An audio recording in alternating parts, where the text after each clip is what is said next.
Hello everyone, I hope you all are well and having a great day so far. Today I am doing a grey roots touch-up using henna and indigo, but more importantly I want to show you guys how to think about the process, not just follow steps, because henna does not need to be complicated, it needs to be understood, and that's where a lot of people get stuck, not because henna is difficult, but because fear-based advice makes it feel that way. There is a rule you will hear everywhere: never mix indigo into henna ahead of time. That rule exists for a reason, because indigo loses strength once it's activated, and timing does matter. But rules without context create confusion. Well, today I want to test if that rule is always necessary, especially when we already see commercial henna and indigo blends sold as a single powder. This is a same-day mixing, same-day application, nothing being stored overnight. And also at the end of the video, I'm going to show you guys how I finish with a vinegar rinse to help set the color. I'll explain that when we get there, but for right now, let's just get started on the video.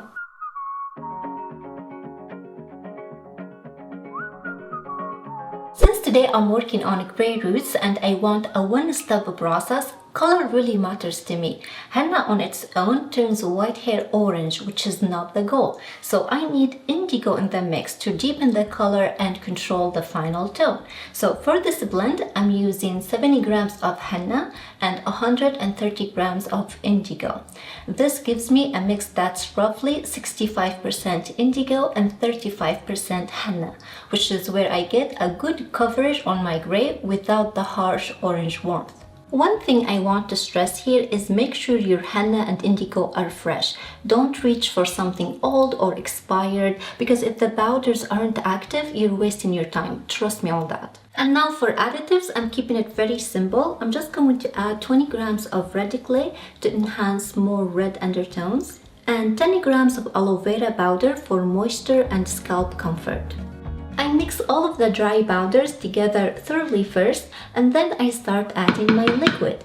And today I am using warm distilled water, but you can also use coffee if that's your preference.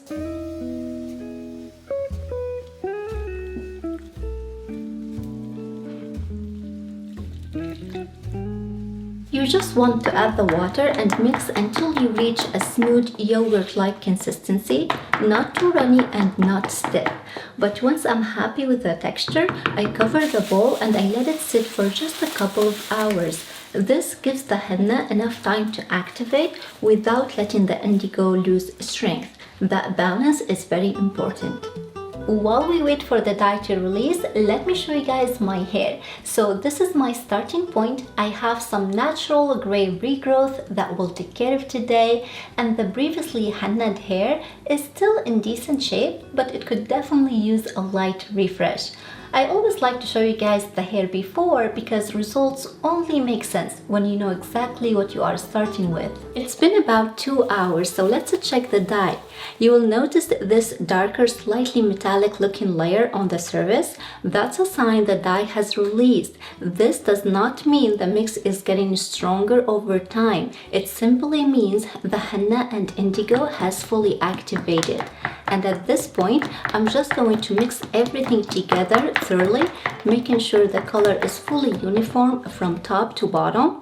And once it's smooth and consistent, it is ready to apply. Alright guys, I always like to apply natural dye on clean hair. So I washed my hair last night. I skipped conditioner because conditioner can act as a barrier and stop the dye from bonding properly to the hair. Wear gloves, and you can also apply Vaseline to your hairline and neck area to prevent your skin from staining. And when it comes to grey coverage, saturation matters more than precision. As long as the roots are fully coated, you're doing it right. This does not require speed, perfection, or salon technique. Just consistency and generosity with the product should get you there. And even if you're doing your roots, bring the dye a few inches down so it blends smoothly with the rest of your hair. Now, I usually fast forward this section since many of you are already familiar with the application process. But if you would like to see a dedicated video on just how to apply henna for the best results, let me know in the comments. I'll be happy to share one.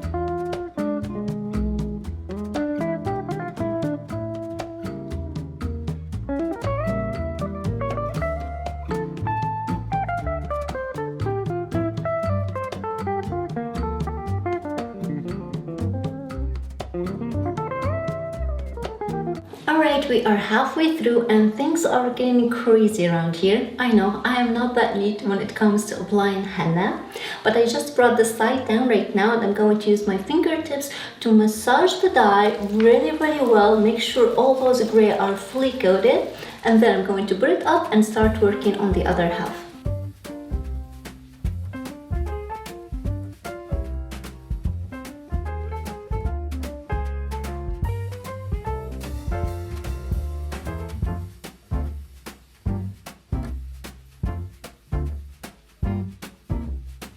Once everything is applied, I cover my hair with a plastic cap and a beanie to keep the warmth in, because warmth helps the dye work more effectively. And I'm just going to let it process on my hair for a few hours and then we'll rinse it out.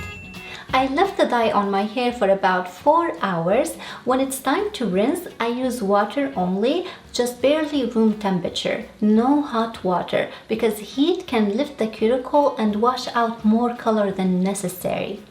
And I don't use shampoo right away because the final tone continues to settle over the next 24 to 48 hours. So I wait a couple of days before shampooing. But to help reduce bleeding and help the color set, I finish with a vinegar rinse after removing the paste. So you can use white vinegar or apple cider vinegar, diluted about 1 part vinegar to 5 parts water. This helps control excess dye release, reduce staining, and support better color retention. I found this works very well and it's something I highly recommend trying. And now let's bring in the after shots. Here are the results. The gray are covered, the tone is beautifully balanced, there's no harsh copper. What this tells me is that for short-term, same-day use, pre-mixing henna and indigo can actually work. Would I store this mix overnight? No. Would I recommend this for beginners? Also no.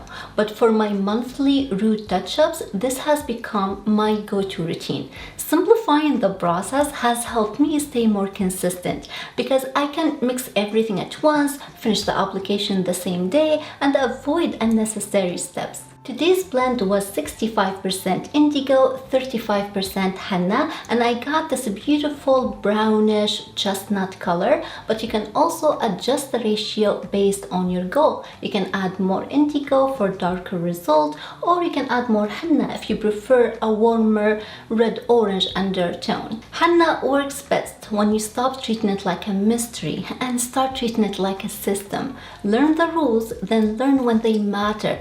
That's how you simplify without sacrificing results.